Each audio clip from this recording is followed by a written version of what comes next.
Isang malaking karangalan na ipaglaban kayo, mga mahal kong Pilipino. Isang malaking karangalan na ipaglaban ang kalayaan at soberanya ng ating bansa.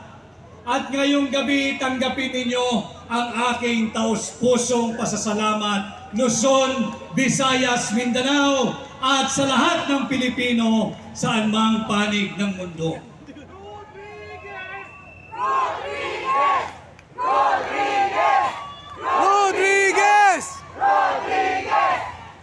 Ang ating bansa ay nakaharap sa maling direksyon. Maling direksyon ang tinatahak ng kasalukuyang administrasyon. At hindi natin maaasahan na tayo'y mapupunta at makakarating sa ating destinasyon kung mali ang ating tinatahak na landas. Isinuko ang ating soberanya. Nasaksihan natin lahat, pati ang mga kasamahan nating magigiting na miyembro ng pambansang pulisya na naririto ngayong gabi. Nakita natin kung paano pinagkanulo ang kapwa natin Pilipino at ginawang mistulang handog sa kamay na naglalaway na banyaga dyan sa ICC. Nanganganib ang ating demokrasya. Ibinoto, ipinahiram ng sagradong mandato at boto ng 32 milyong Pilipino. Subalit kasalukuyang pinagtatangka ang nakawin ng iilang elitistang kongresista ang posisyon ng pangalawang Pangulo. Papayag ba kayo niyan? Si Vice President Inday Sara Duterte binigyan ng 59% approval rating ng mamamayang Pilipino. Hindi lamang natitigil dyan, 61% ang nagsabi sila'y tiwala at panatag sa pamumuno ni Vice President Inday Sara Duterte. Kinakailangan natin siyang proteksyonan. Kinakailangan natin siyang ipagtanggol. Kanya nakikiusap po ako sa inyong lahat. Ihatid natin sa Senado ang buong Duterte! Duterte! Duterte! At ganun din ho, mali ang direksyong tinatahak ng kasalukuyang administrasyon. Last year, kinuha ang 60 billion pesos ng PhilHealth. Ngayong taon, binigyan ng zero funding ang PhilHealth. Ito ay sa kabila na nalalaman nila na karamihan sa ating mga Pilipino, kasama kayo, kasama ako, karamihan sa atin, we are just one hospital bill away from poverty. Binigyan mo pa ng zero funding ang PhilHealth. Nasaan ang puso ng administrasyong ito? Kanya hinihingi ko po ang inyong tulong sa pagsasara ng ating kampanya ngayong gabi sa ating meeting de avance. Tulungan po ninyo ang buong Duterte. At ako naman po ang inyong lingkod, malayang nagpasuri, nagpakilala, nagpakilatis, nagpatimbang sa inyo.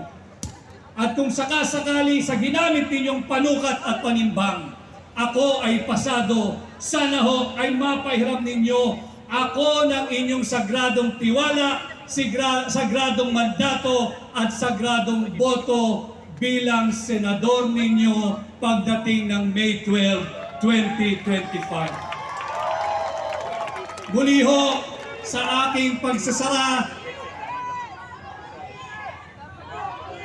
tanggapin po muli ninyo from the bottom of my heart, maraming salamat, maraming salamat, maraming salamat. Isang karangalan na ipaglaban kayo, isang karangalan mangampanya kasama kayo, isang karangalan manindigan para sa Pilipinas at para sa Pilipino, at higit sa lahat sa aking mga kasama dito sa Duterte sa PDP. Salamat, brothers! Isang karangalan na tayo nagsama-sama ngayong halalan, at dali ninyo ang buong Duterte sa Senado. Ako po muli, si Atty. Vic Rodriguez, number 56 sa balota, Pilipino, abogado, maisog!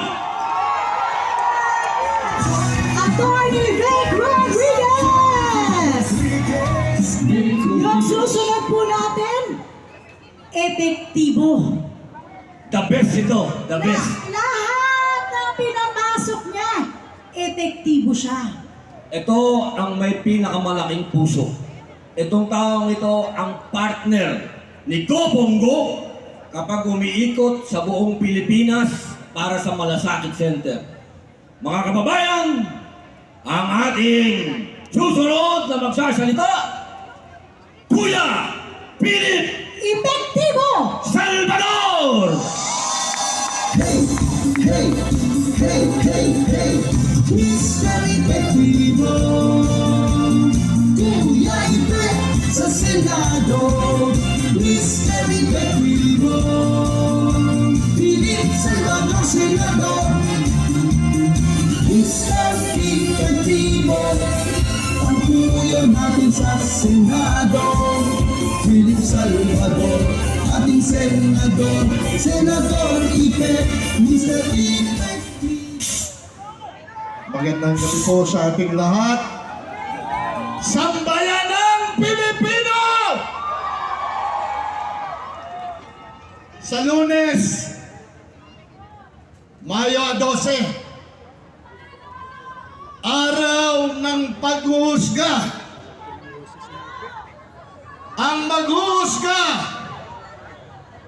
kayong lahat. Kayong sambayanang Pilipino.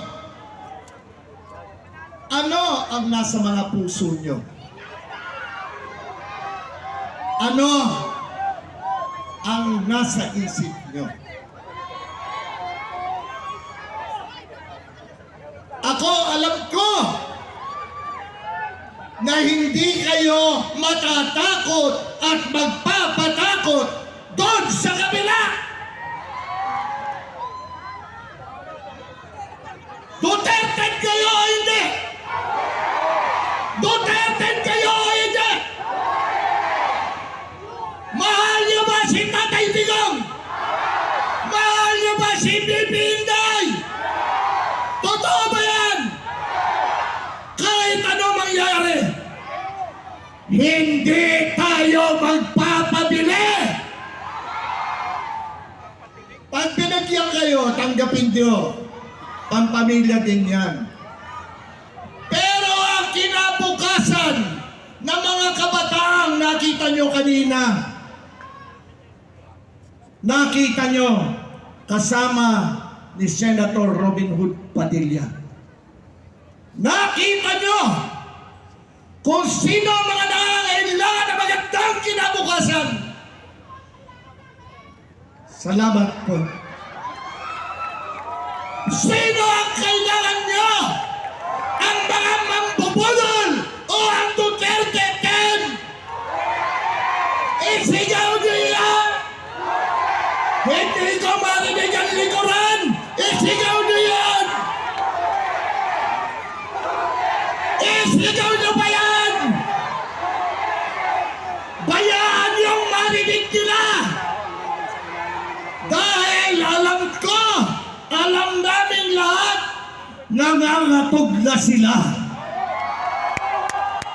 Nangangatog sila dahil alam nila ang kasinungalingan nila. Sino ang sinungaling? Sino ang sinungaling? BBM! Sino? Si Bongbong! Naririnig nyo na siguro ang sigaw ng sambayanang Pilipino. Alam namin nanonood kayo ngayon. Tama. Ramdam na ramdam nyo ang hinagpis ng mga Pilipino. Mayo 12, umaabot ako muli sa inyo. Duterte, diretso, pwede. Walang bulahan. Galing sa puso nyo yan. Totoo yan. Mahal nyo si Tatay Digong. Malaki ba ang tiwala nyo kay Tatay Digong? Si Tatay Digong, ibinigay niya ang tiwala niya sa Duterte. Ibinigay niya at tiwala niya dahil alam niya, ipagpapatuloy naming lahat ang kanyang laban na naiwanan. At ang kanyang ipinaglalaban ay ang sambayan ng Pilipino, kayong lahat. At sino ay paglalaban ng Duterte? Ang sambayan ng Pilipino, kayong lahat. May isang tanong ako sa inyo. Mahal din kita. Tutulungan niyo ba si Jimmy Bondoc? Tutulungan niyo ba si Jamie Hinlo? Tutulungan niyo ba ang Ilocano? Raul Lambino? Tutulungan niyo ba ang Dr. Richard Bata? Ibabalik niyo ba sa Senado? Itagal niyo sa bato? Ipaglalaban kayo? Ibabalik niyo ba sa Senado? Si Mr. Malasakit na ang tanging bisyo ay magserbisyo. Ipapanalo ba natin si Calibre 38? Congressman, senador na ngayon, Rodante Barcoleta! Ang pastor ng sambayan ng Pilipino, Pastor Apollo Kibuloy! Iboboto ba natin? Ang maisog, ang matapang, ang matatag, ang matalinong abogado, Atty. Vic Rodriguez! Boboto niyo! Iboboto niyo ba? Paano naman ako? Boboto niyo ba ako? Iwala kayo sa akin. Ito, tandaan niyo. Si Philip Salvador ay hindi abogado, hindi doktor, hindi engineer. Ako po ay artista lamang. Pero ako yung artistang magiging epektibong maglingkod at magbigay ng serbisyo sa sambayan ng Pilipino. Kandidato bilang Senador ng Republika ng Pilipinas, numero 58 sa balota! Duterte! Duterte! Duterte! To God be the glory and honor!